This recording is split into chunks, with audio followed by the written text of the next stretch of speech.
खबर के साथ, क्योंकि दिल्ली से यह बड़ी खबर है। शिक्षा मंत्री धर्मेंद्र प्रधान ने इस्तीफा दे दिया है और सिर्फ इस्तीफा नहीं दिया है बल्कि इस इस्तीफे के साथ एक मैसेज, एक कम्युनिकेशन मैसेज भी है, उन्होंने जो है डिकोड किया है। उन्होंने कहा है कि 10 दिन से उनका मन दुखी था, भारत की युवा ही असली शक्ति है, मैंने जिम्मेदारी से कभी भी मुंह नहीं मोड़ा। ये बात इस्तीफे के बाद शिक्षा मंत्री धर्मेंद्र प्रधान ने यह बात कही इस्तीफे देने के बाद, और उन्होंने कहा कि प्रधानमंत्री को इस्तीफा भेज दिया है। युवाओं की आकांक्षाओं का सम्मान करने की बात धर्मेंद्र प्रधान ने कही और कहा है कि उनके लिए निजी प्रतिष्ठा का ये कोई विषय नहीं है। प्रजातंत्र की शक्ति में धर्मेंद्र प्रधान को अटूट विश्वास है, ये बात भी उन्होंने कही है। देश विरोधी ताकतें फायदा ना उठा पाए, इसलिए उन्होंने इस्तीफा दिया। छात्र अपना समय पढ़ाई में लगाएं, एक अपील, एक निवेदन भी धर्मेंद्र प्रधान ने इस्तीफे के बाद किए। छात्रों से छात्र करियर बनाने में फोकस करें।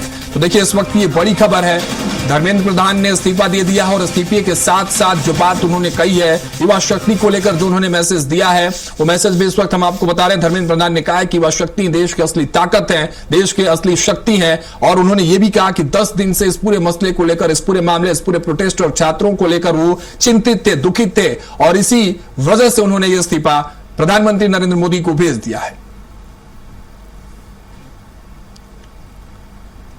तो देखिए, वो बड़ी बातें हम आपको इस वक्त दिखा रहे हैं। जब धर्मेंद्र प्रधान ने इस्तीफे के बाद जो बातें कही हैं, उन्होंने कहा कि उनका मन 10 दिनों से दुखी था, 10 दिनों से दुखी था मन, वो बहुत परेशान थे, छात्रों के लिए चिंतित थे, दिन रात सोच रहे थे, क्योंकि भारत की युवा शक्ति ही असली ताकत है, जिनके कंधों पर जिम्मेदारी है इस देश को आगे बढ़ाने को लेकर। और उन्होंने आगे कहा कि कभी भी उन्होंने जिम्मेदारी से अपना मुंह नहीं मोड़ा, इसलिए प्रधानमंत्री नरेंद्र मोदी को उन्होंने इस्तीफा भेज दिया है। शिक्षा मंत्री धर्मेंद्र प्रधान का इस्तीफे के बाद ये बड़े बड़े बयान, ये बड़ी बातें जो उन्होंने कही है, उनका मन दुखी था, चिंतित थे, परेशान थे छात्रों के लिए, और भारत के युवा शक्ति को ही उन्होंने असली ताकत बताते हुए इस्तीफा प्रधानमंत्री नरेंद्र मोदी को भेज दिया।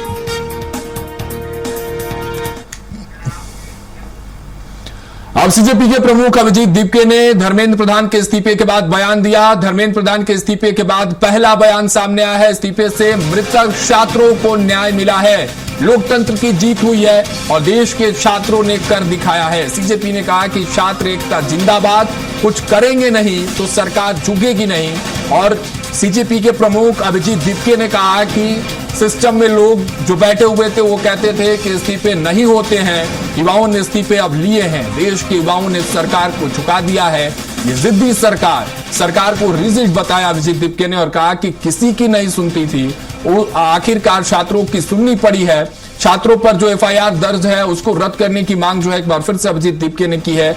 और बड़ी बात कहते उन्होंने कहा कि जो ये कहा करते थे कि सिस्टम और सरकार में इस्तीफे नहीं होते हैं, आखिरकार उनको इस्तीफा देना पड़ा है, उसकी तस्वीर सामने आई है। लेकिन इस्तीफे के बाद सीजेपी का पहला बयान सीधे आपको सुनवाते हैं।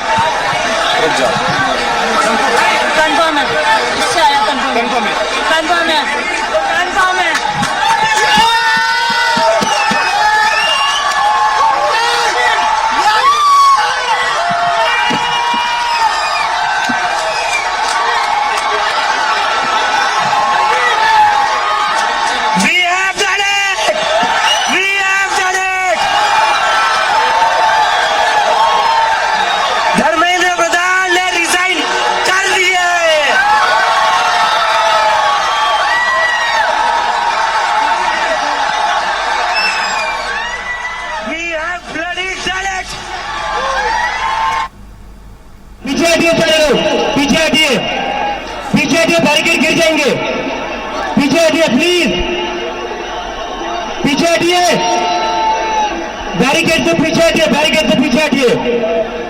देखिए, धर्मेंद्र प्रधान का इस्तीफा तो हो गया है,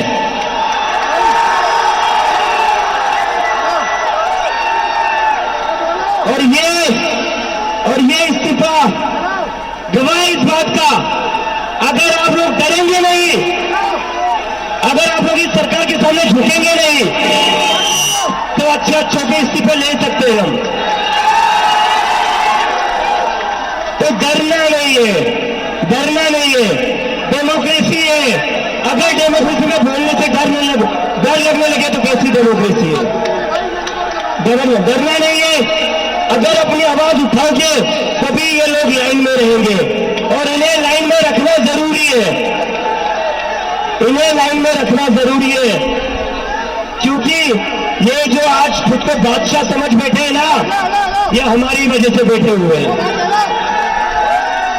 और इस्तीफा हो गया है, लेकिन हमारी दो और मांगे, ऐसे नहीं जाएंगे। नीचे उतरो, ऐसे नहीं जाएंगे। कॉकरोच है, एक बार घुसता है तो निकलता नहीं है कॉकरोच।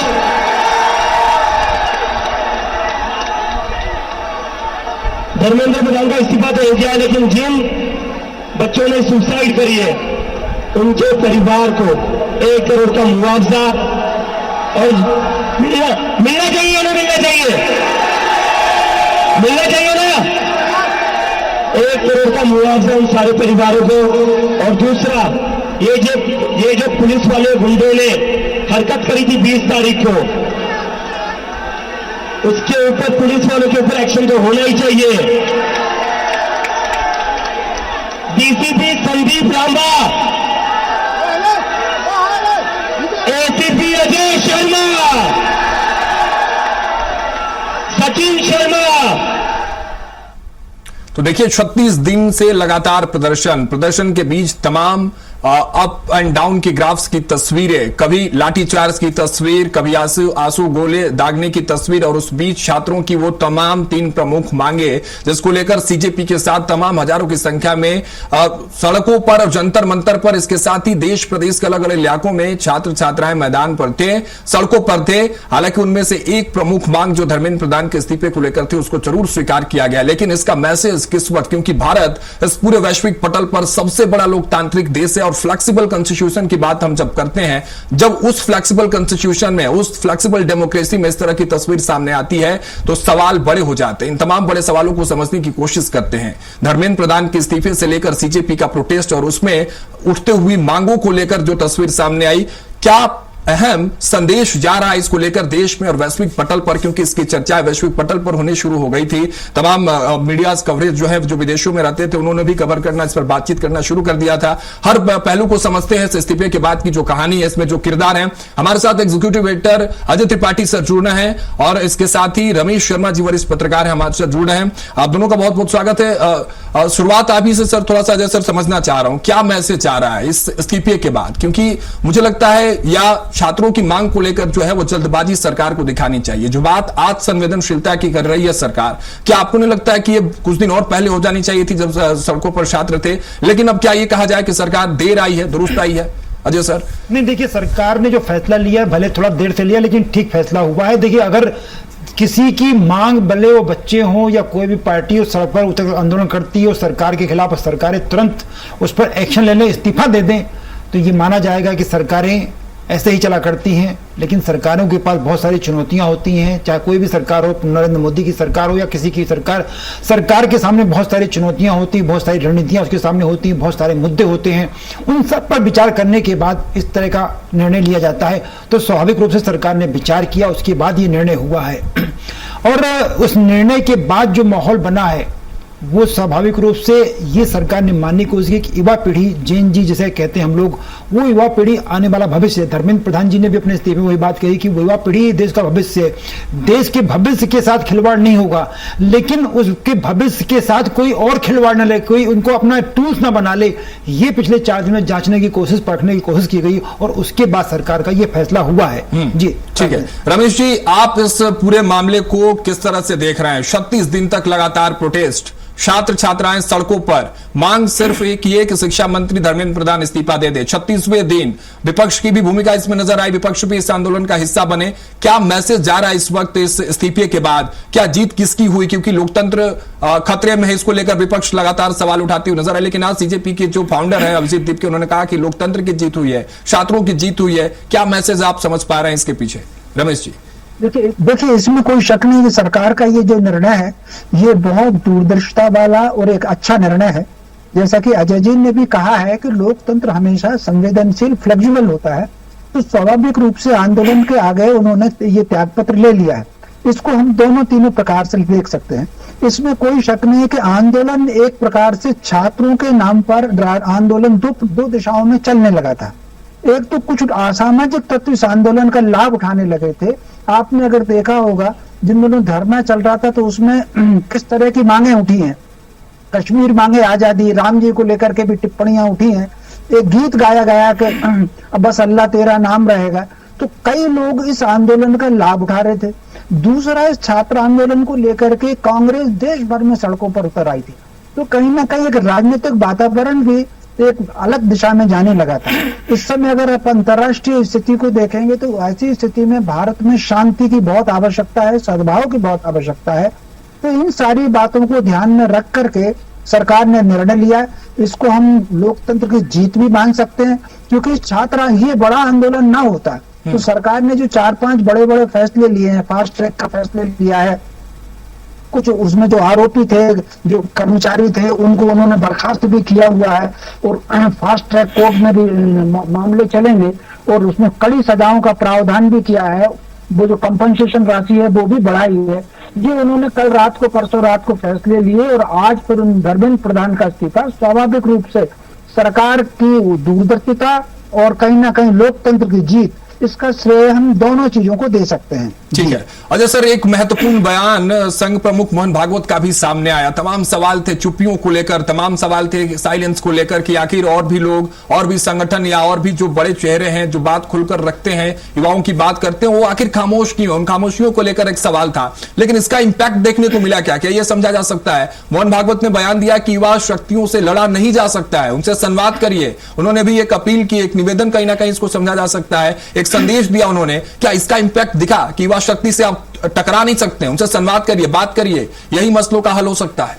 किसी भी, सिर्फ राघवेंद्र युवा नहीं, युवा तो के देश का भविष्य है, लेकिन किसी भी शक्ति से टकराना, किसी भी शक्ति की अवहेलना करना, किसी की शक्ति को निगलेक्ट करना, ये किसी भी समझदार व्यक्ति के लिए अच्छी बात नहीं होती। और वर्तमान जो सरकार है केंद्र की, वो उस मामले में समझदार मुझे लगती है, मेरा अपना अनुभव है ये।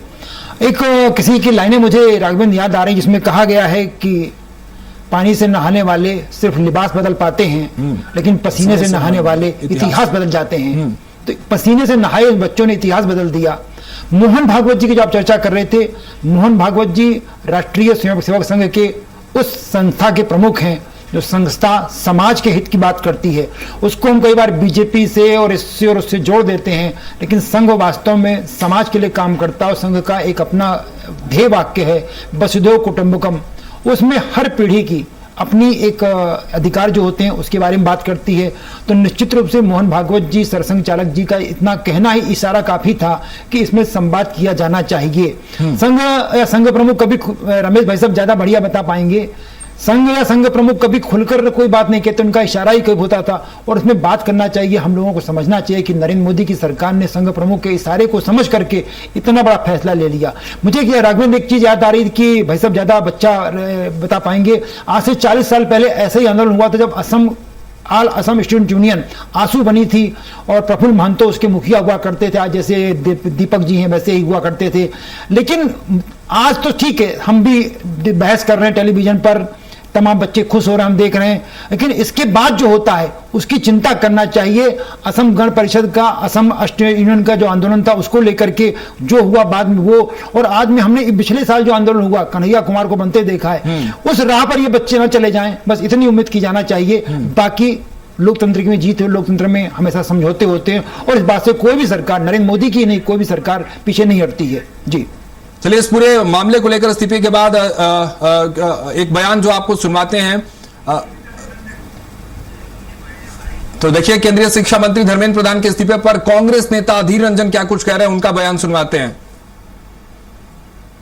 See, at the end, at least I can say that reason has prevailed upon them. I mean, upon the government. This could have been done much earlier. If it was done much earlier, then this kind of untoward incident could have been averted. Pellet guns, tear gas, lathi charge, all could have been averted provided the government had done it earlier. So now I think that out of desperation, government has been compelled to put the resignation of Dharmendra Pradhan, HRD minister. It could have been done much earlier. तो ये सुना आपने अधीर रंजन किस तरह से कांग्रेस नेता हूं बात कर रहे हैं। अब रमेश जी आप तक पहुंच रहा हूं, जो कांग्रेस विपक्ष की भूमिका को लेकर मैं जरा समझने की कोशिश कर रहा हूं। एक संदेश आया, एक मैसेज आया कि कांग्रेस ने हाईजेक कर लिया सीजेपी के प्रदर्शन को लास्ट मोमेंट पर। विपक्ष की भूमिका क्या रही? क्योंकि मुझे लगता है कि जब छात्रों की बात हो तो पक्ष विपक्ष की बात ही नहीं होनी चाहिए।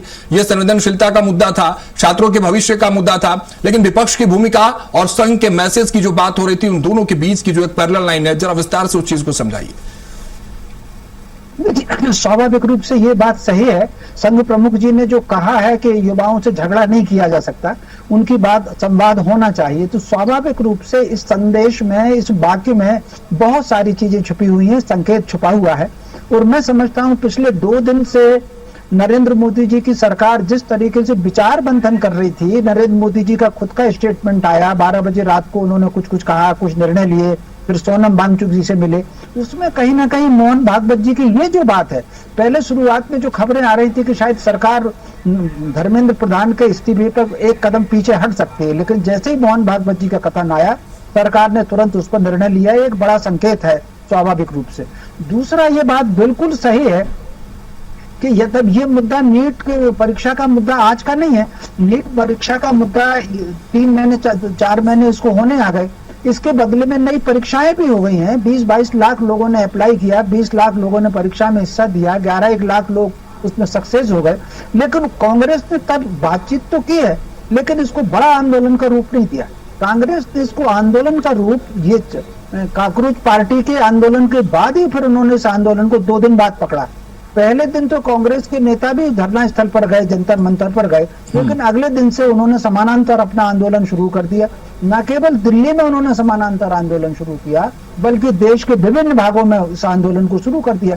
इसको लेकर के अगर आपने देखा होगा, आम आदमी पार्टी ने एक नकारात्मक प्रतिक्रिया भी इस पर व्यक्त की थी।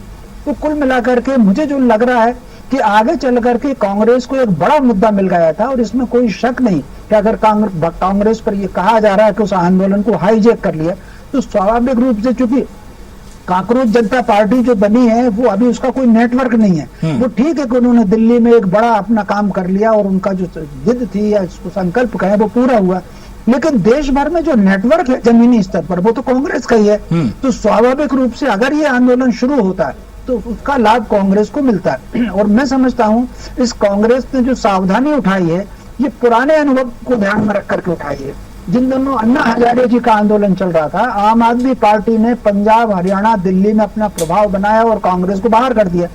तो कांग्रेस को यह खतरा भी लगा होगा कहीं आगे चल करके इस आंदोलन का श्रेय जो है वो कांग्रेस जनता पार्टी को ना हो, इसलिए वो फिर उन्होंने मैदान में पूरे देश भर में संभाल लिया। अब ये देखने की बात, अभी कांग्रेस अपना आंदोलन बंद करेगी इस पर अभी कुछ नहीं कहा जा सकता।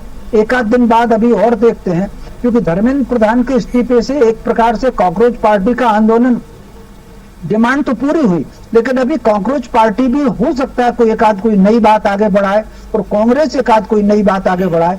ये चीज क्लियर 1-2 दिन में होगी। लेकिन ये जो वातावरण बन रहा है, क्योंकि छात्रों की समस्या एक राजनीतिक दिशा में मुड़ गई थी, इसलिए ये नहीं कहा जा सकता कि धर्मेंद्र प्रधान के इस्तीफे के बाद इस पर विराम लग जाएगा। इस पर हमको कम से कम 2 दिन इसकी और प्रतीक्षा करना। जी अजय सर, एक महत्वपूर्ण सवाल भारत के लिहाज से, क्योंकि फ्लेक्सिबल डेमोक्रेसी की बात हम करते हैं, रिजिडिटी हमारे कॉन्स्टिट्यूशन में नहीं है, लोकतंत्र में नहीं है। हमने नेपाल में प्रदर्शन देखे, जेएनजी के प्रदर्शन थे, बांग्लादेश में प्रदर्शन देखे, श्रीलंका में प्रदर्शन देखे, और हर जगह सड़कों पर सिर्फ और सिर्फ कौन था? युवा थे।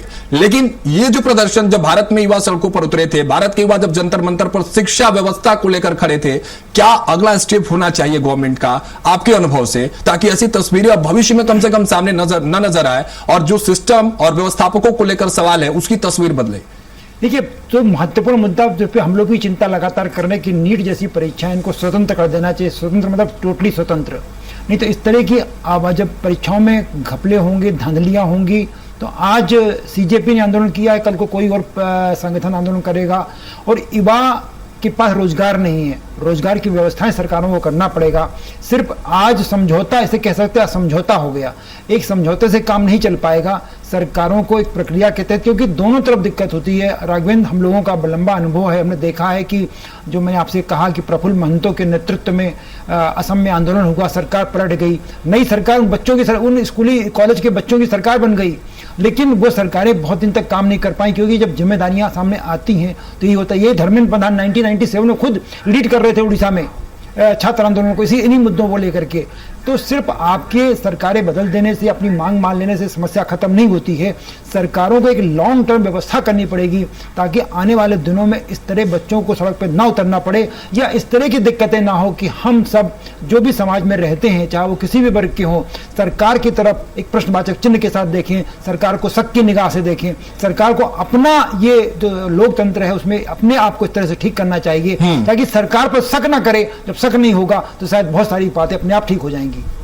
लेकिन दुष्यंत कुमार की वो पंक्ति है सर कि कौन कहता है कि आसमान में सुराख नहीं हो सकते हैं, एक पत्थर तो तबीयत से उछालो यारो। और मुझे लगता है जिस तरह से आप दोनों अपने अनुभव से बता रहे हैं, सीजेपी ने उस तबीयत से वो पत्थर उछाल दिया आसमान की तरफ, जिसमें सुराख भी नजर आया और इस्तीफे की तस्वीर भी सामने आई है। लेकिन अब जरा हम सीधे अपने दर्शकों को रायपुर लिए चलते हैं, जहां हमारे सहयोगी दिलीप साहू मौजूद हैं, भीम आर्मी के उन कार्यकर्ताओं के साथ जो प्रदर्शन करते हुए नजर आ रहे थे। दिलीप, सीधे सीधे दिखाइए तस्वीरें और बातचीत करिए उनसे, क्योंकि जो मांगे थी प्रदर्शनकारियों की लेकर, चाहे वो किसी भी पार्टी के रहे हो, किसी भी दल के रहे हो, किसी भी विपक्ष के अलायंस के रहे हो, या कोई भी स्वतंत्र तरीके से जो प्रदर्शन कर रहे थे, भीम आर्मी के लोगों की क्या प्रतिक्रिया है इस्तीफे के बाद?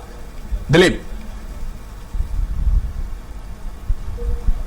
जी बिल्कुल। अभी हम राजधानी रायपुर के अंबेडकर चौक पर है। ये देख सकते हैं भीम आर्मी के तमाम युवा यहाँ एकत्रित हुए थे। आज सुबह से ही प्रदर्शन कर रहे थे और नारेबाजी कर रहे थे सरकार के खिलाफ। और अब जब इनको जीत मिली है, एक तरह से धर्मेंद्र प्रधान के इस्तीफे के बाद ये आधी अधूरी इसको जीत मान रहे हैं। इनसे चर्चा भी करेंगे, जानेंगे कि आखिर ये जो मांग कर रहे थे उसके अनुरूप क्या मिल पाया इनको, और हम सीधे इनसे चर्चा करेंगे, जानेंगे। ये जो धर्मेंद्र प्रधान का आप लोग इस्तीफा मांग रहे थे, अब फाइनली इस्तीफा हो गया, अब आप लोगों को क्या कहना है? धर्मेंद्र प्रधान का इस्तीफा हो गया। नैतिक रूप से, मैं पहले भी बोला कि नैतिक रूप से जिस दिन पेपर लीक हुआ उस दिन सरकार को इस्तीफा दे देना चाहिए, ताकि युवाओं को लगता कि वो युवाओं के साथ है। लेकिन सरकार ने इस प्रोटेस्ट को खत्म करने के लिए ना जाने कौन कौन से एजेंडे सेट किए, ना जाने कौन कौन से और मुद्दे भड़काए, जिससे ये जो लोग हैं, ये धर्मेंद्र प्रधान की इस्तीफा है, ये यहाँ की लोगों की जीत है, जो लोकतांत्रिक सरकार चाहते हैं।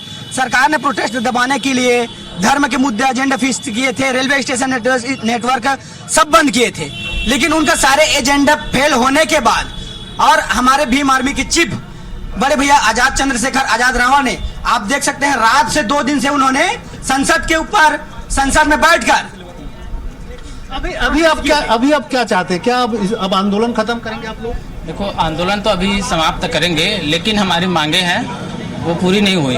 वहाँ आंदोलन में जितने भी छात्राओं के पास मारपीट किया गया है पुलिस के द्वारा, तो उन पुलिस वाले कर्मचारियों पर कठिन से कठिन कार्रवाई होना चाहिए।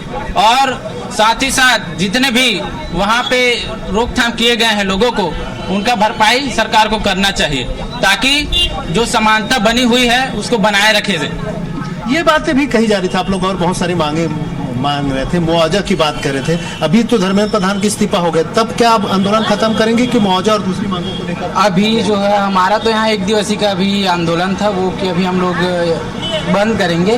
बाकी अगर जो हमारी और जो है ना मांग है, उनको अगर पूरा नहीं करती है सरकार, तो जो आंदोलन है वो और आगे बढ़ते ही रहेगा हमारा आंदोलन। क्या आप अभी जो इस्तीफा है उसको जीत मानते हैं छात्र आंदोलन? छात्रों का जीत तो निश्चित ही है। प्रशासन को समझना चाहिए था, जिस आंदोलन को छात्र किए हैं वो अपने हित की लड़ाई के लिए थे। धर्मेंद्र प्रधान को पहले ही इस्तीफा देना था। इस्तीफा आज देने का मतलब ये है कि प्रशासन के जो लोग हैं आज दबावपूर्ण आज इस्तीफा दिए हैं, लेकिन आज प्रशासन के जो लोग हैं उनको सोचना चाहिए, जो छात्र भविष्य हैं देश के, उनकी भविष्य के साथ आप खिलवाड़ कर रहे हो, पेपर लीक कर रहे हो, ऊपर से उनको सड़क पर उतर कर रोड में उतर पर जमीनी स्तर की लड़ाई लड़ने पड़े। ये बहुत दुर्भाग्यपूर्ण बात है जो बीजेपी शासनकाल में, नरेंद्र मोदी के शासनकाल में भी, अपना धर्मेंद्र प्रधान के शासनकाल में हमारे युवाओं का देश के जो भविष्य है उनको आज एकदम बर्बरतापूर्वक आज व्यवहार किया जा रहा है। लाठी डंडे सभी से पिटा। प्रधानमंत्री जी लगातार अपील कर रहे हैं, कल भी अपील किए थे, आज भी अपील किए और उनका अभी एनटीए के 47 लोगों को भी बर्खास्त कर दिया गया, धर्मेंद्र प्रधान का भी इस्तीफा हो गया। तो कुल मिलाकर अब माने कि छात्रों की जीत है। जी, जीत तो हुई है, लेकिन हमारे और मांगे हैं, उसको पूर्ण करना पड़ेगा तभी। और क्या क्या मांगे रहे? प्रशासन की दोहरी मानसिकता है। एक तरफ छात्र को जमीन में लड़वा रहे हैं, दूसरी तरफ वो क्या कर रहे हैं, इस्तीफा दिलवा रहे हैं। जब जमीन में ही आपको इस्तीफा दिलवाना था, जब शुरू में जब पेपर लीक हुआ था तो आपको इस्तीफा दिलवा देना था। आज जमीन में लड़कर संघर्ष कर रहे हैं। नरेंद्र मोदी जो आप ट्वीट कर रहे हैं, सोशल मीडिया में न्यूज वायरल कर रहे हैं, आप सोच कर देखो, जब आपके द्वारा शुरू में एक्शन लिया गया था तो क्या आज हमारे देश के भविष्य आज जमीनी स्तर पर लड़ाई करते नहीं करते?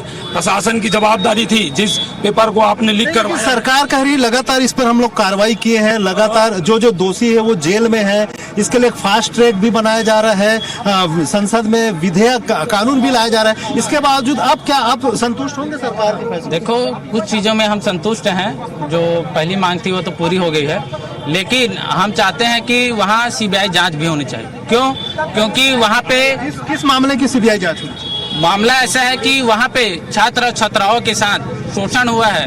भीड़ महफिल में लोगों को डंडे से मारने के साथ साथ वहाँ डंडे में किल ठोक कर मार रहे हैं, तो उसका जवाब कौन देगा?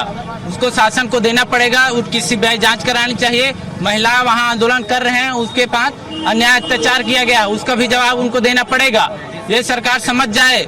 आज सरकार समझी है हमारे युवाओं को ताकत को, तब उसकी कुर्सी डगमगाई है। आगे चल के अगर सरकार नहीं समझी तो उसकी सत्ता पूरा खत्म कर देंगे। हाँ, लगभग आप लोगों की सारी मांगे मान रही है सरकार। सरकार बोली संवेदनशील है, आप क्या मानते हैं? संवेदनशीलता दिख रही सरकार की? अभी तो पूर्ण तरीके से जो मांग किया है वो अभी हो नहीं पाया है। मानते हैं कि अभी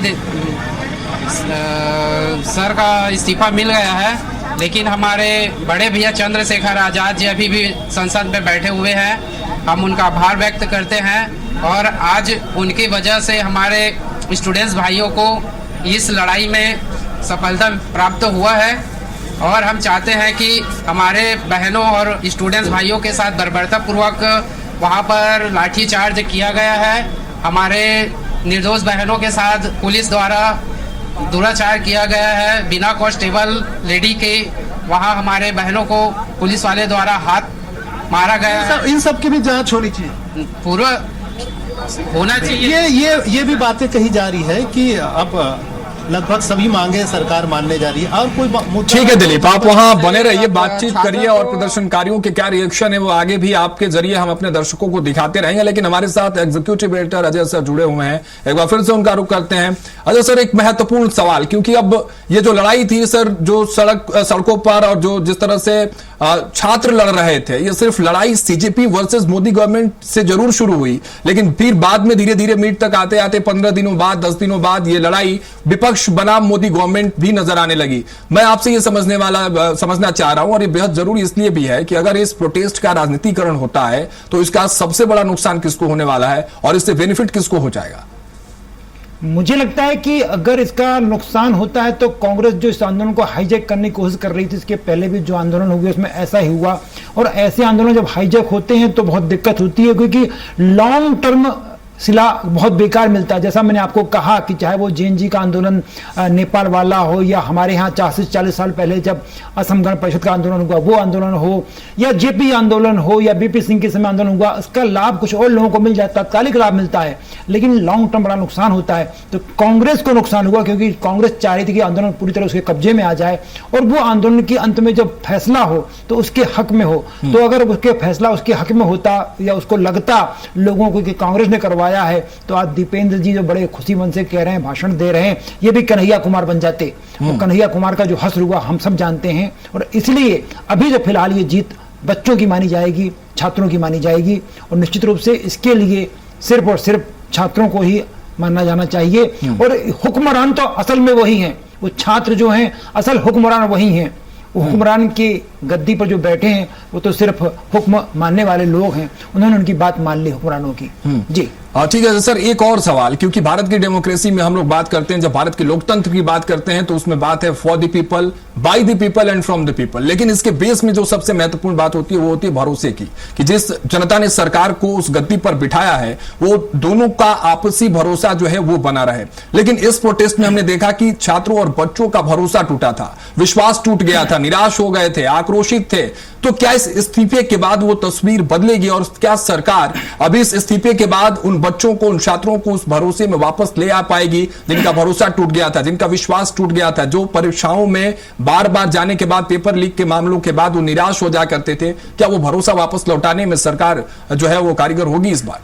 मुझे लगता है कि अभी इसमें थोड़ा समय लगेगा राघवेंद्र, क्योंकि आपने जो बात कही भरोसे की, विश्वास की, एक चीज और एक पॉइंट आता है इसमें, उस पॉइंट पर भी आपने नहीं कहा, वो पॉइंट है पारदर्शिता, ट्रांसपेरेंटी।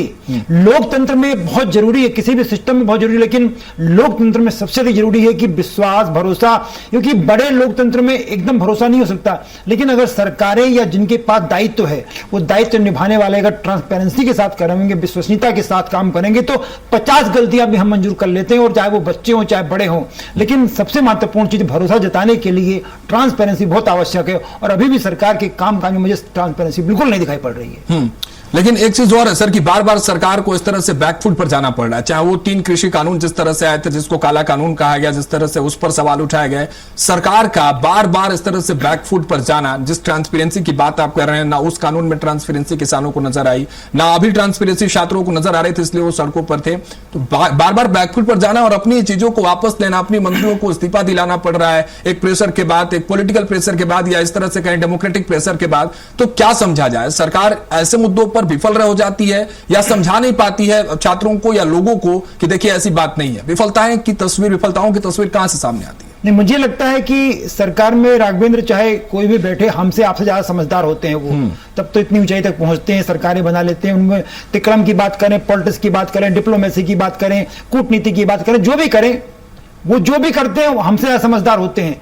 मुझे लग रहा है कि सरकारें इस तरह का प्रैक्टिकल क्या करती हैं, हमारी जनता की प्रयोगशाला में प्रैक्टिकल करती हैं, और वो प्रैक्टिकल जब रिजल्ट नहीं देता है तो उसको बैकफुट चले जाती हैं। सरकारें प्रैक्टिकल कर रही हैं, सरकारें कभी गलती नहीं करती हैं, सरकारें प्रैक्टिकल करती हैं। विशेषकर मोदी सरकार जब बात करती है, मोदी सरकार जिस संगठन के साथ काम करती है, इस तरह की सरकारें वो प्रैक्टिकल करती हैं, और एक प्रैक्टिकल में विफल होते हैं, उसके रिजल्ट साफ नहीं आते तो उसको बैकफुट, हम लोग पॉलिटिकल भाषा में उसको, हम मीडिया की भाषा में बैकफुट मान लें, लेकिन हकीकत यह है कि सरकार का वो प्रैक्टिकल में सरकार सक्सेस नहीं हो सकी, और सरकार अगला कदम उठाएगी उसको लेकर के, ये माना जा सकता है। और ये निश्चित रूप से मानिए कि नीट वाले मामले में अभी ऐसा कोई कदम उठाएगा जिसमें कि हमको लगे कि हाँ फैसला अब हुआ है, आने वाले कुछ दिनों में हमको आपको कोई ना कोई एक नई ऐसी चीज में दिखाई पड़ेगी। जी ठीक है सर, वापस लौटते हैं आपके पास, लेकिन धर्मेंद्र प्रधान के इस्तीफे पर सोनम वांगचुक का पोस्ट भी आया है। उन्होंने कहा कि यह लोकतंत्र की जीत है, शांति और धैर्य की जीत है। जेएनजी और सीजेपी को बधाई देते हुए जवाबदेही में सुधारों की बात सोनम वांगचुक ने कर दी है। सोनम वांगचुक जो इस प्रोटेस्ट का एक बड़ा चेहरा थे, जो भूख और जो है भूख हड़ताल पर बैठे हुए थे, उनकी तबीयत खराब होती है, तमाम तस्वीरें आती हैं, लगातार एक मजबूत स्तंभ की तरह जंतर मंतर पर सीजेपी के इस प्रोटेस्ट को ग्लूकोज की तरह एनर्जी देते हुए सोनम वांगचुक नजर आ रहे थे। उन्होंने अब धर्मेंद्र प्रधान के इस्तीफे के बाद सीजेपी और जेएनजी को बधाई दी है। उन्होंने पोस्ट किया है और कहा है कि ये सीधे सीधे जीत जो है जेएनजी की है, युवाओं की है, युवा शक्ति की है। और ये पोस्ट इस वक्त सोशल मीडिया पर सोनम वांगचुक ने की है, उसकी तस्वीर भी हम आपको दिखा रहे हैं। और उन्होंने अकाउंटेबिलिटी की बात की है। उन्होंने कहा है कि जिस तरह से ये क्रांति युवाओं ने कर दिखाया देश के भीतर, जिन मांगों के साथ वो उतरे हुए थे वो मांगे पूरी हो गई हैं, इसको लेकर उन्होंने कॉकरोच जनता पार्टी और जेएनजी को इस्तीफा दिया है। हमारे साथ अजय सर बने हुए, उनका सीधे सीधे रुख करते हैं। अजय सर, सोनम वांगचुक एक बड़ा फैक्टर थे, उनकी जिम्मेदारी जिस तरह से थी इस प्रोटेस्ट में, उनकी भागीदारी को लेकर क्या एक बड़ा बल दिया सोनम वांगचुक ने इस पूरे प्रोटेस्ट को? आंदोलन जो होता है, आंदोलन इस तरह के जितने भी आंदोलन हुए, उन आंदोलन के पीछे एक बैकअप चाहिए पड़ता है। आप अन्ना हजारे का आंदोलन देख लीजिए, लाभ भले ही अरविंद केजरीवाल एंड कंपनी को मिला, लेकिन उसका बैकफुट पे जो थे वो अन्ना हजारे जी थे। उसके पहले जब जनता पार्टी इमरजेंसी अपने यहाँ लगी थी, देश में लगी थी, तब भले ही प्रधानमंत्री मोरारजी देसाई बने और अटल बिहारी वाजपेयी विदेश मंत्री बन गए, लेकिन उसके पीछे बैकअप जो था वो जयप्रकाश जी का था। जेपी आंदोलन जो था उसमें जयप्रकाश जी का था। तो आंदोलन के पीछे और हिंदुस्तान की आज़ादी में भी जवाहरलाल नेहरू हों या बाकी कोई लोग हों या लाल बहादुर शास्त्री हों या विपक्ष के श्यामा प्रसाद मुखर्जी जी हों या तमाम उस समय जो संघ की स्थापना की थी, चाहे जितने लोग हों, बैकअप में महात्मा गांधी जी हुआ करते थे। तो बहुत सारी परंपरा चली आ रही है। इस तरह के आंदोलन जब भी होते हैं, और रसिया की जार क्रांति में चले जाएगी तो उसमें भी ऐसे ही हुआ था, चाइना की क्रांति में चले जाएंगे, थेनावन चेक का किस्सा हम सबको आज तक याद है। वो बच्चों ने उधम किया बच्चों के साथ, लेकिन बच्चों का बैकअप जो था, जो बच्चे काम करते हैं या कोई भी काम करे तो उसके पीछे बैकअप होता है। तो सोनम वांगचुक निश्चित रूप से एक बैकअप के रूप में काम कर रहे थे, और हमें भी लगता है कि सोनम वांगचुक जैसे व्यक्तियों को बैकअप करना चाहिए ताकि कोई आंदोलन की दशा न बिगड़ने पाए, उसकी दिशा न बिगड़ने पाए, ताकि कोई स्थिति उसको हाईजेक न करने पाए, कोई उसको पॉलिटिकल माइलेज न लेने पाए। तो ऐसे बहुत जरूरी है। और सोनम वांगचुक ने जो अब कहा है, निश्चित रूप से उन्होंने ये बात कह करके उन बच्चों का हौसला बनाया है, और आने वाले दिनों में अगर इस तरह के आंदोलन होते हैं तो मुझे नहीं लगता कि उसकी कोई दिशा बदलेगी। जी सर, लेकिन एक चीज और कॉमन अगर हम लोग देखें, एनालिसिस करें तो अब तक से जब तक धर्मेंद्र प्रधान ने इस्तीफा दिया, एक दो तस्वीर है। एक जो सरकार की तस्वीर है, सरकार की बातें हैं, दूसरी तरफ विपक्ष जो कहीं ना कहीं क्रेडिट लेने की कोशिश कर रही है, और बीच में सीजेपी और छात्र जो भी बयान आ रहे हैं सीजेपी की तरफ से, ना उसमें कहीं विपक्ष का जिक्र है। सोनम वांगचुक ने भी जो बात कही है उसमें सीधे सीधे उन्होंने सीजेपी और छात्रों को बधाई दी है। यानी ये क्रेडिट की लड़ाई जो पक्ष और विपक्ष की थी, पक्ष जो कह रहा है कि संवेदनशीलता दिखाया हमने, और विपक्ष जो कह रहा है कि सोच रहा है कि क्रेडिट ले ले, लेकिन उस बीच जो सीजेपी की लाइन है, जो सोनम वांगचुक की लाइन है, वो पूरी तरह से पॉलिटिकल लाइन से हटके नजर आ रही है इस वक्त। नहीं, इस आंदोलन की जो बार बार जो बात कही जा रही है, मुझे लगता है इस आंदोलन की सबसे बड़ी खूबी यही है। आंदोलन सफल हुआ, व्यक्तिगत तौर पर मेरा अपना मानना है कि सबसे बड़ी खूबी है कि जो जीते हैं, जिसे वो जीत मान रहे, हम भी मान लेंगे उनकी जीत हुई है, चाहे वो सोनम वांगचुक हो या सीजेपी के लोग हो या छात्र हो, वो जो जीते वो कहीं भी राहुल गांधी का नाम नहीं ले रहे हैं, वो कहीं भी अधीर रंजन का नाम नहीं ले रहे हैं, वो कहीं भी प्रियंका गांधी का नाम नहीं ले रहे हैं। और बड़ी महत्वपूर्ण है कि भीम पार्टी जैसे लोग, चंद्रशेखर आजाद जैसे लोग जो आंदोलन कर रहे हैं, उनका कहीं नाम नहीं ले रहे हैं। तो ये माना जाना चाहिए कि अगर ये समझदारी इतनी है इन बच्चों में, अगर वो कर रहे हैं तो निश्चित रूप से ये आंदोलन सफल है। और आने वाले दिनों में भी इसका एक, जैसा मैंने आपसे कहा कि अगर सरकारों को भी लगता है कि इसका विपक्ष को फायदा नहीं मिलेगा, इसका फायदा सिर्फ उस पीड़ित पक्ष को मिलेगा, चाहे वो छात्र हो या कोई और हो, युवा हो, उनको जब फायदा मिलेगा तो निश्चित रूप से इससे आने वाले दिनों में कोई और बड़ा फैसला होगा, ताकि सरकारों के साथ खड़े हो सके सरकार। क्योंकि सरकार को चुनाव में जाना पड़ता है, राजनीति जाना पड़ती है, और ये जो युवा पीढ़ी है यही उनका वोट बैंक है, ये डिसाइड करती है, ये रणनीति तय करती है। और सरकारें नहीं चाहेंगी कि उनकी जो रणनीति का जो वोट है वो बिखर जाए, और विपक्ष के हाथ में अभी तक की स्थिति से लग रहा है कि ये आंदोलन विपक्ष के हाथ में नहीं जा रहा है। उसका क्रेडिट बच्चे, छात्र, सीजेपी, सोनम वांगचुक, कोई भी विपक्ष को नहीं दे रहा है। तो निश्चित रूप से ये सरकार की बड़ी रणनीति है और सरकार अपनी रणनीति में सफल हो रही है। ठीक है, लेकिन सर अगर ये इस्तीफा इस वक्त नहीं आया होता तो इससे कितना बड़ा नुकसान आपको लगता है? चूंकि आप पॉलिटिकली अनुभव से मैं ये समझना चाह रहा हूं, क्योंकि अब देखिए जाहिर सी बात है, राजनीतिक गलियारों में अब विपक्ष की तरफ से दो सवाल जरूर आएंगे। एक तो इसको लेकर कि हमने आवाज उठाई तो इस्तीफा हुआ, और दूसरा विपक्ष ये भी कहता हुआ नजर आएगा, शाम तक ऐसे बयान भी आ जाएंगे कि ये डैमेज कंट्रोल की कोशिश है। लेकिन आपको क्या लगता है कि अगर ये इस्तीफा इस वक्त नहीं आता तो कितना डैमेज होता भारतीय जनता पार्टी को, खासतौर से अगर बात कर ले तो? देखिए, जहां तक बीजेपी की वर्किंग को आप समझते होंगे, जब मोहन भागवत जी का संदेश, कल इस्तीफा तो लगातार मांग की जा रही थी, लगातार बातें हो रही थी, लेकिन जब मोहन भागवत जी का संकेत मिला है उसके बाद ये निर्णय लिया गया है। आखिरकार चाहे नरेंद्र मोदी हो, धर्मेंद्र प्रधान हो, बाकी जो लोग हैं, जो भारतीय एनडीए की गवर्नमेंट में, जो भारतीय जनता पार्टी में जितने लोग हैं, उसमें से 80% जिस व्यवस्था से आते हैं, उस व्यवस्था का संकेत मिल गया तो स्वाभाविक रूप से व्यवस्था के संकेत के बाद कोई और सवाल नहीं बचता, कोई क्वेश्चन नहीं बचता। और इसलिए ये तय था कि अगर ये आंदोलन चलता तो इसको गंभीरता के साथ सरकार न लेती, जब तक हो सकता है कि विपक्ष में कूद पड़ता और लाठीचार्ज होता। इसके पहले जिस तरह हुआ, जिस तरह बाबा रामदेव के आंदोलन को किया गया था, जिस तरह नाजारे के आंदोलन को किया गया था, और उसका रिजल्ट फिर बहुत ज्यादा सरकार के अगेंस्ट होता, और इसलिए सरकार ने यह फैसला ले लिया। जी लेकिन अगर विपक्ष की भूमिका को लेकर थोड़ा समझ ले सर आपसे, क्योंकि बात जब राष्ट्र की हो, बात जब देश को लेकर हो, बात जब छात्रों की हो, तो विपक्ष की भूमिका इसमें क्या होनी चाहिए? क्योंकि जो बार बार प्रदर्शन नेपाल में हमने देखे, बांग्लादेश की जो आपने तस्वीरें बताई, श्रीलंका की जो तस्वीरें देखी हमने, विपक्ष आग में घी डालने का काम जो होता है। लेकिन इस इस्तीफे के बाद एक पॉजिटिव रिएक्शन, एक पॉजिटिव एटीट्यूड विपक्ष का क्या होना चाहिए ताकि स्थिति कंट्रोल में हो? जितनी सरकार की भूमिका इसमें जरूरी है, मुझे लगता है उतनी विपक्ष की भूमिका भी होनी चाहिए। देखिए, जब पॉलिटिकल पर्सन विपक्ष के हो या कोई भी हो, जब पॉलिटिकल पर्सन ऐसे आंदोलनों में कूद पड़ते हैं तो उस आंदोलन की दिशा और दशा दोनों बिगड़ जाती है। रिजल्ट भले उनके पक्ष में, मैंने आपसे पहले भी कहा कि रिजल्ट तात्कालिक रूप से भले उनके पक्ष में आए, लेकिन लॉन्ग टर्म लाभ नहीं मिल पाता है, और ये हमेशा हुआ है। मैं आपको रसिया की क्रांति से ले चलना, रसिया की क्रांति जो हुई थी जार्क वाली, उसमें देखिए आप, चाइना का थिएनमन चौक पे क्या हुआ, सब कुछ देखिए। उसमें जब पॉलिटिकल लोग कूद पड़े तो उसका जो रिजल्ट था वो खराब हो गया। नेपाल में देखिए अब क्या हो रहा है, वही लोग आपस में लड़ रहे हैं। तो इसमें जो बच्चे काम कर रहे हैं, जो भी एक हितग्राही है, जिसे हम हितग्राही कह सकते हैं, अगर वो खुद उसको लीड कर रहा है और उसके आधार पे फैसले होते हैं, अगर सरकारों के हो किसी के हो, दो पक्षी बात जब होती है तो उसका लाभ मिलता है, लॉन्ग टर्म मिलता है। इसलिए मैं आपसे कह रहा हूं कि इस आंदोलन में चूंकि अभी तक विपक्ष को क्रेडिट नहीं गया है, और सरकार और युवा ये दोनों ही नहीं चाहेंगे कि विपक्ष को क्रेडिट मिले, और ऐसी स्थिति में इस रिजल्ट का, इस आज के फैसले का परिणाम बड़ा लॉन्ग टर्म होगा और स्वाभाविक रूप से उसे छात्रों को फायदा होगा। ठीक है सर, मैं लौटूंगा आपके पास, लेकिन इस वक्त हमारे सहयोगी भोपाल से कुमार संदीप जुड़ रहे हैं। संदीप का रुख करते हैं, क्योंकि मध्य प्रदेश की राजधानी भोपाल में भी हमने देखा कि किस तरह से छात्र छात्राएं जो हैं धर्मेंद्र प्रधान के इस्तीफे और नीट पेपर लीक मामले को लेकर सड़कों पर उतरे थे, प्रदर्शन की तस्वीर सामने आई थी। संदीप, क्या तस्वीरें हैं इस्तीफे के बाद, उसको जरा से बताइएगा, क्योंकि छात्र भी आक्रोशित थे राजधानी भोपाल में इस्तीफे के बाद, धर्मेंद्र प्रधान के इस्तीफे के बाद क्या तस्वीरें भोपाल में? जी बिल्कुल, देखिए भोपाल में भी धर्मेंद्र प्रधान के इस्तीफे के बाद छात्र जुटे हुए, आप देख सकते हैं जश्न की तैयारियां हैं यहाँ पर, और छात्रों में जो है इस बात की खुशी है कि जिस मांग को वो लेकर चल रहे थे, आखिरकार धर्मेंद्र प्रधान को इस्तीफा देना पड़ा। और उन्हीं से जान लेते हैं, तस्वीरों में साफ तौर पर देख सकते हैं कि छात्र कितने जश्न नजर आ रहे हैं, और वो जश्न भी यहाँ पर मना रहे हैं, और यहाँ पर डीजे की धुन पर थिरकते हुए भी दिखाई दे रहा है।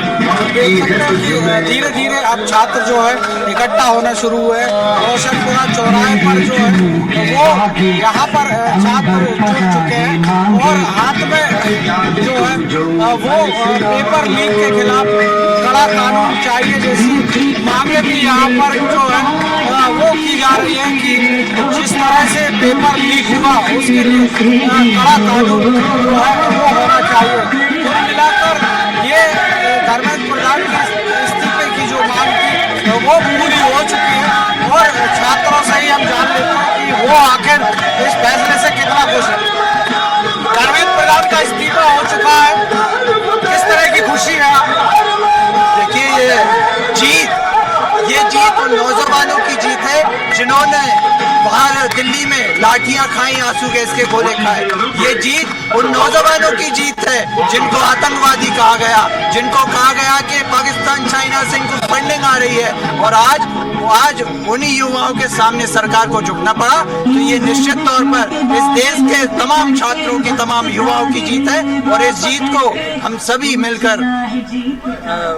ठीक है संदीप, बहुत शुक्रिया तमाम तस्वीरें दिखाने के लिए। तो राजधानी भोपाल में भी तस्वीरें सामने आई है धर्मेंद्र प्रधान के इस्तीफे के बाद, जश्न का माहौल छात्रों को भीतर, क्योंकि उन तीन प्रमुख मांगों में एक प्रमुख मांग धर्मेंद्र प्रधान का इस्तीफा था। हमारे साथ चैनल हेड प्रभु पटेरिया सर जुड़ चुके हैं, सीधा उनका रुख करते हैं। और सर, आप किस तरह से देख रहे हैं 36 दिनों का प्रोटेस्ट, छात्र छात्राएं सड़कों पर, मांग सिर्फ इतनी कि शिक्षा मंत्री इस्तीफा दे दें, व्यवस्थाएं बदल दी जाएं, और इसी मांग के साथ छात्र छात्राएं जो है वो सड़कों पर थे। क्या इस बदलाव, इसके बाद उस पर पूर्ण विराम लगने वाला है, या महज एक शुरुआत है?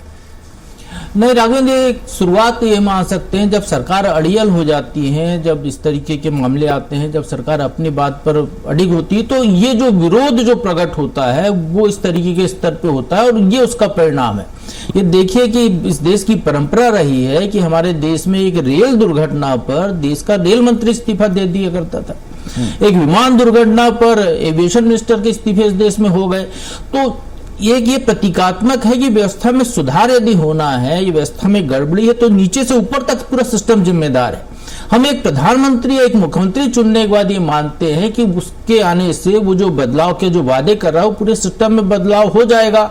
तो वही अपेक्षा यहां पर भी होती है कि सिस्टम में बदलाव नहीं हुआ, यदि कोई कमी रह गई है तो उसकी सजा भी सबको बराबर से मिलनी चाहिए, तो फिर वो जाके उसके बाद बदलाव की दिशा में कदम उठता है। लेकिन इस पूरे मामले में निश्चित तौर पर 36 दिन बहुत देर हो गई। सरकार यदि पहले कदम उठा लेती, सरकार मंत्रिमंडल में बदलाव कर लेती, सरकार इस तरीके का कोई काम कर लेती, तो शायद ये स्थिति नहीं होती। अब ये देखिए कि भारत का वो युवा जिसको जेन जी कहा जा रहा है वो सड़कों पर उतर कर आ गया है। अब उसको कोई चिंता नहीं है, ये पहली बार ऐसा हुआ है। अभी तक देश में जितने भी आंदोलन हुए हैं उस आंदोलन में आंदोलन की एक दिशा होती थी। पहले से एक तय फॉर्मेट होता था, उस फॉर्मेट में लोग जाते थे, आंदोलन करते थे, वो अपने खाने की रुकने की सारी व्यवस्थाएं वहां पर करके जाते थे। ये वो पीढ़ी जिसको कोई चिंता नहीं है, सीधे सड़क पर उतर आई है। इनके लिए खाने की व्यवस्था कहां से हो रही है पता नहीं, कौन कर रहा है ये उनको भी नहीं पता है, लेकिन आ रहा है। उनको कहीं जाने की जरूरत नहीं है। ये उन्हें साबित कर दिया कि वो महीने भर, वो 2 महीने, वो साल भर भी यहाँ बैठ के रह सकते हैं, उनको कोई चिंता नहीं है। लेकिन वो बदलाव चाहते हैं। उस बदलाव की शुरुआत ये चाहते हैं कि अब छोटे छोटे कर्मचारियों को हटा के बदलाव नहीं होने वाला है। क्योंकि एनटीए में जिस बात को लेकर शिकायत है, नीट की गड़बड़ी को लेकर, 2 साल पहले भी यही हुआ था। एनटीए के उस समय जो अधिकारी थे प्रमुख, उनको आपने हटा दिया था, सीईओ को। वो छत्तीसगढ़ में एक बड़ी जिम्मेदारी पर है आज की तारीख में। तो आप एक व्यक्ति को हटाकर आप ये नहीं समझते कि बदलाव हो जाएगा। तो लोगों तक वो संदेश नहीं पहुंचा है। वो गुणात्मक संदेश पहुंचने की कड़ी में ये बड़ा कदम था और ये प्रतीकात्मक इस्तीफा है। धर्मेंद्र प्रधान के इस्तीफे से व्यवस्था पूरी चाक चौबंद हो जाएगी, इतने वर्ष से ये नहीं होने वाला है। व्यवस्था में आमूलचूल बदलाव होना होगा, लीक प्रूफ सिस्टम बनाना होगा सरकार को। जब हम इतने सारे साइबर सुरक्षा की बात करते हैं तो हम वो सिस्टम क्यों नहीं बना सकते अभी तक कि वो सुरक्षित रहे। तो वो सारी चीजें यहाँ पर करनी होगी और एक शुरुआत है, ये एक प्रतीक है बदलाव का। लोग जो युवा सड़क पर बैठे थे ये जरूर है, इसके बाद वो वापस लौट सकते हैं, एक अपने पढ़ाई और दूसरे कामों में लग सकते हैं। सरकार को भी एक दिशा इसने मिल गई है कि आगे उनको क्या क्या कदम उठाने हैं जिससे ऐसी स्थितियां न पैदा हों।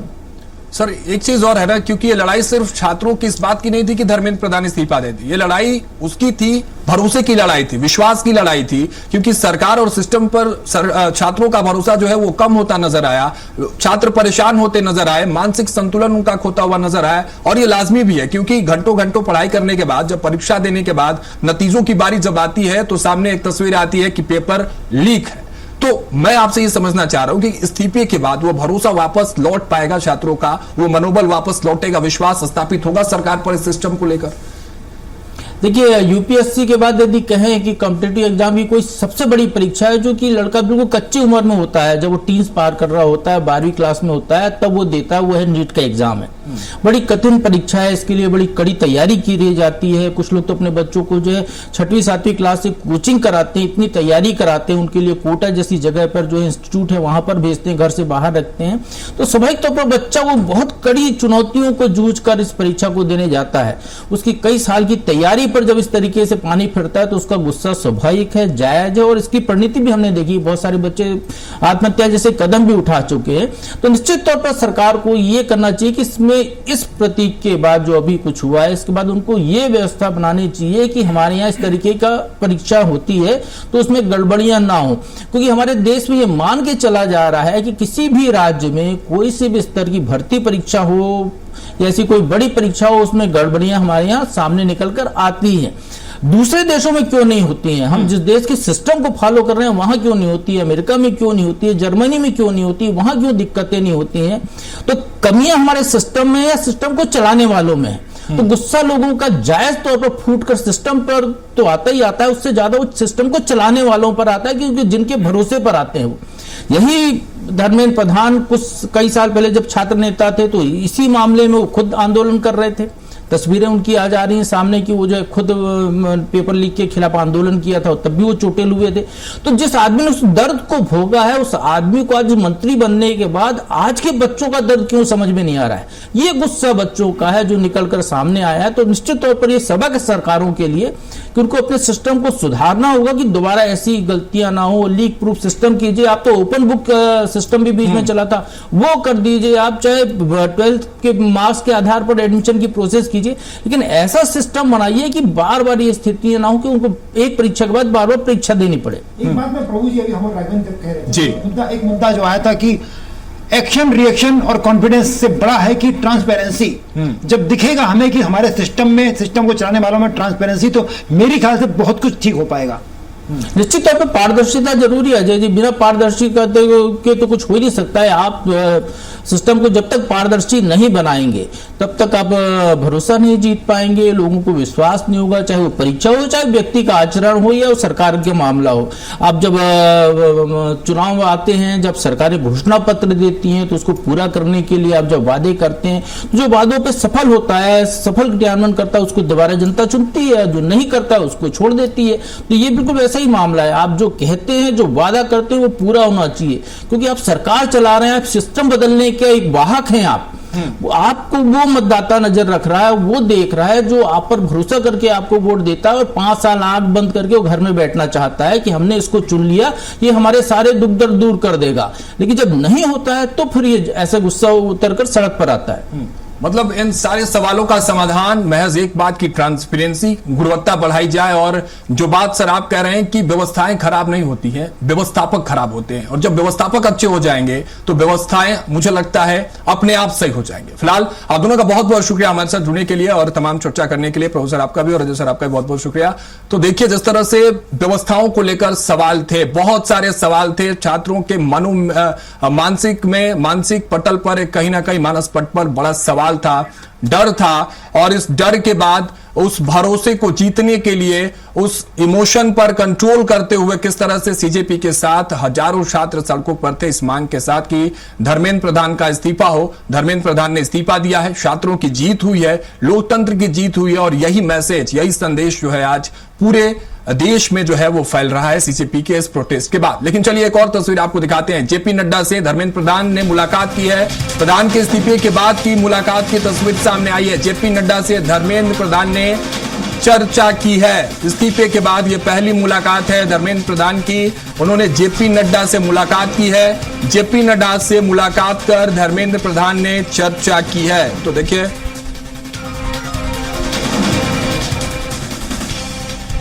इस्तीफे के बाद जेपी नड्डा से मुलाकात की है धर्मेंद्र प्रधान ने, वो तस्वीर सामने आ रही।